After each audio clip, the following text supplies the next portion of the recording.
Brain is the controller of the entire body. It is like the boss sitting in our head. Now, informations are carried to the brain via the neurons.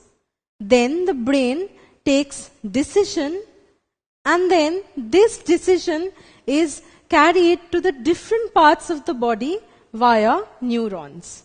So information is taken to the brain, it takes a decision, and the responses are carried to the different parts of the body via the neurons.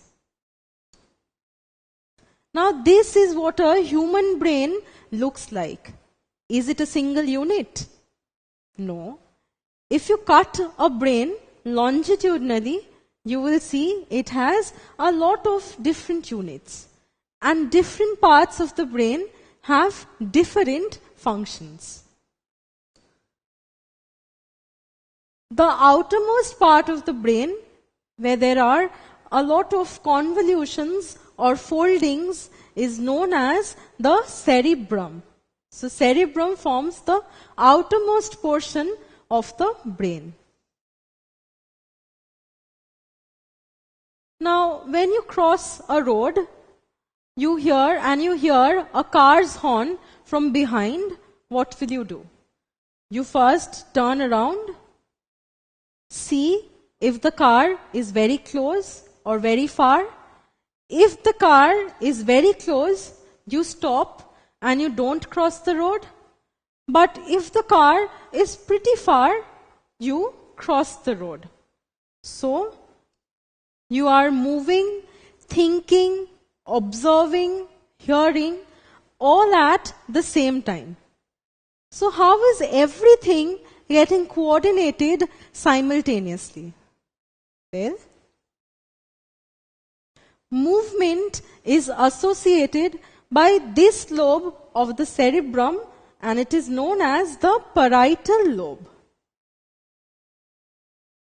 Vision or visual impulses are processed in this hind part of the cerebrum, which is known as the occipital lobe.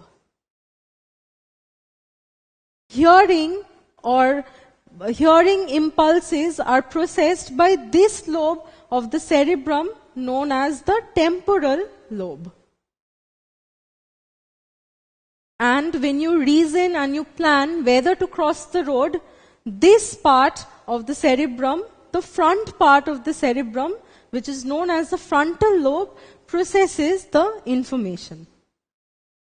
So these are the 4 lobes of the cerebrum. This is the frontal lobe. It is associated with all the thinking and the reasoning. This is the parietal lobe. It is associated with movement. This is the temporal lobe, which is associated with hearing. And this, the hind part of the cerebrum, is known as the occipital lobe, which helps us in our vision. Now, different neurons from different parts of the body moves towards the cerebrum. Now, these neurons move towards specific parts in the cerebrum. Like the neurons that are responsible for vision moves towards the occipital lobe, and the neurons that are responsible for hearing moves towards the temporal lobe. Now, how do these neurons know where they have to go to in the cerebrum? Let us see. All destinations are set in this portion of the brain, which is known as the thalamus. It is here that the directions of the neurons are set. So brain controls the whole body. This portion of the brain that you can see and has convolutions is known as the cerebrum, and it has 4 lobes which performs different functions in our body.